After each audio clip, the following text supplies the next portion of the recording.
আজকে যে গল্পটা আপনাদের কাছে বলছি সেই গল্পটা আমি শুনেছিলাম। আমার পাশের ফ্ল্যাটে একজন ছিল, বাবরি বলে, ও গল্পটা বলেছিল। ওটা ইউপির গল্প, মানে ওর দাদুর মুখ থেকে ওর শোনা। মানে ওই ইউপিতে ওনার দাদু আর কি ইউপিতে যেখানে থাকতেন সেই গ্রাম থেকে পাশের কোনো একটা গ্রামে উনি কোনো আত্মীয়র বাড়ি গেছিলেন।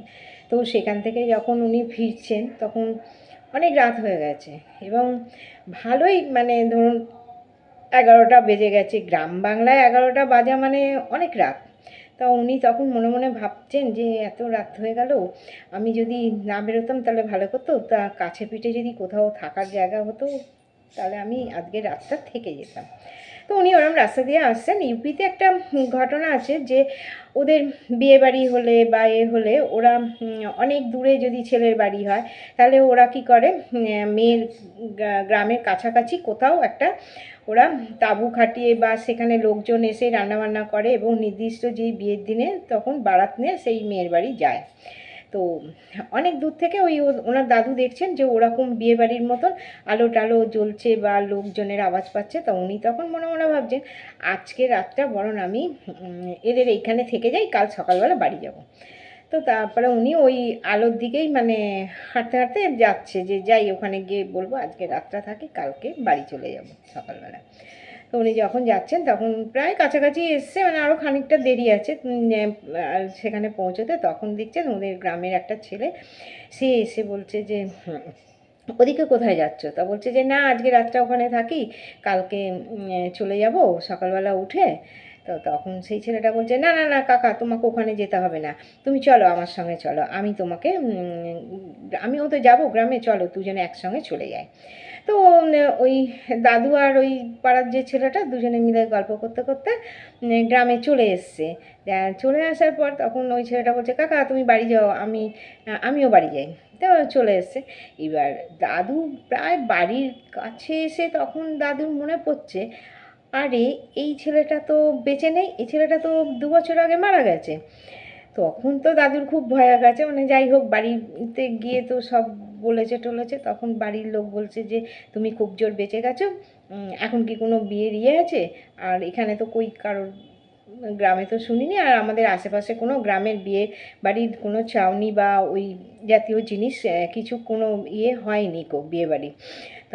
তখন একজন বলেছে যে না, ওটা একরকম মানে কি বলবো, মানুষকে একটা ভুল দেখিয়ে তাকে সেই জায়গায় নিয়ে এসে মেরে ফেলে তাকে। হ্যাঁ, তো দাদু সেই যাত্রায় ওই পাড়ার যে মানে ওর যে ছেলেটা মারা গেছিলো, তার মানে সেই ছেলের আত্মাটা ভালো ছিল, সে কিন্তু এসে এই দাদুকে বাঁচিয়ে দিয়েছিল। এর পরের গল্পটা হচ্ছে আমার পিসতো দিদির থেকে শোনা।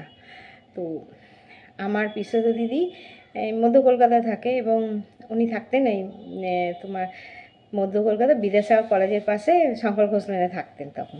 তো ওইখানে ওনার শ্বশুরবাড়ি, উনি থাকতেন। তাও ওই একবার গঙ্গা পুজো যে পুজো হয়েছে সেই সময় ওরা গঙ্গা চান করতে গেছে এবং আরও দুজন বাড়ির লোক গেছে। সব গঙ্গা চান করতে গেছে, যাওয়ার পর এখন ওই যে গঙ্গা চান করতে গিয়ে ওরা গঙ্গা চান করেছে, পুজো দিয়েছে, সব কিছু করেছে। করার পর ওরা যখন আমাদের মধ্য কলকাতা বার্নিং ঘাট তো নিমতলা ঘাট, এবং ওই নিমতলা ঘাটের যে বার্নিং ঘাটের পাশ দিয়ে যখন আসছে তখন ওরা দেখছে যে একজন ভদ্রমহিলা মানে মারা গেছে, তাকে নিয়ে এসে মাথার চুলগুলো পুরো সাদা, তার মধ্যে সিঁদুর পরিয়েছে একদম।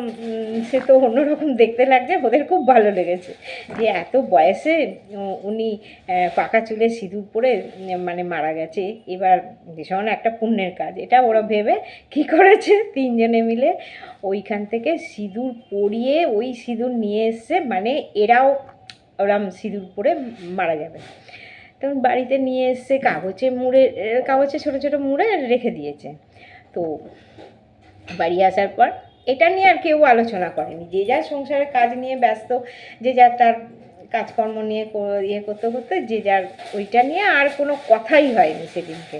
যে যার রাত্রিবেলা তো সব শুয়ে পড়েছে। এবার আমার দিদি রাত্রিবেলা শুয়ে স্বপ্ন দেখছে সেই বুড়িটা ওই ঝাগড়া ঝাগড়া চুল, মাথায় সিঁদুর, সাদা চুল নিয়ে এসে বলছে যে কিরে সিঁদুরটা তো নিয়ে এলি, কই সিঁদুরটা পরলি না তো, আমার মতন মরবি বললি, তাহলে যা সিঁদুরটা পর, আমার মতন তো মরবি।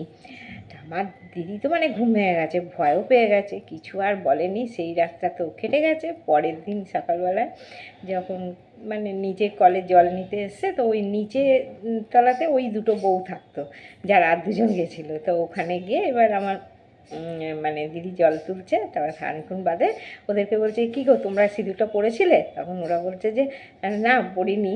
তখন মানে ওদের দুজনের মধ্যে ওই কথাটা মনে আলোচনা হয়েছে, স্বপ্ন দেখাটা। এবার আমার দিদির দিকে তাকিয়ে দুজনেই মানে চুপ করে আছে। তখন দিদি বলছে যে কী হয়েছে বলো না। তখন বলছে যে কাল রাত্রিরে আমরা এরকম স্বপ্ন দেখেছি। তখন দিদি বলছে যে আমিও তো দেখেছি, এই যে এরকম বুড়িটা আমাদেরকে বলছে যে সিঁদুরটা পরলি না, সিঁদুরটা নিয়ে এসছিস। তখন আমার যে দিদি যে শাশুড়ি ছিল, উনি চোখে দেখতে পেতেন না, কিন্তু কানে তো শুনতে পেত, সে তো কানে শুনতে পেয়েছে। তখন জিজ্ঞাসা করছে কী হয়েছে, কী ব্যাপার। তখন সব কথা তো বলেছে। তখন সেই ওই যে বুড়ি যে শাশুড়ি, সে তো রেগে বলে এইগুলো কেউ করে, সে মারা গেছে মারা গেছে, তোমাদের এইসব সিঁদুর ফিঁদুর পরানো বা সিঁদুর নিয়ে এসছো কেন, কোথায় সে সিঁদুর? তখন তো সেই সিঁদুরগুলো বার করে দিয়েছেন উনি, বাড়ির বাইরে গিয়ে কাগজ জেলে তার উপর ওই সিঁদুরগুলো ফেলে তাকে পুড়িয়ে জল দিয়ে ধুয়ে বাইরে ফেলে দিয়ে তারপরে তো খুব বকাঝকা করেছে। যাক, তারপরে আর এদের জীবনে আর কোনো দিন সেই বুড়ি আর কোনো ভূমিকা ছিল না, বা বুড়ি আসেও নি।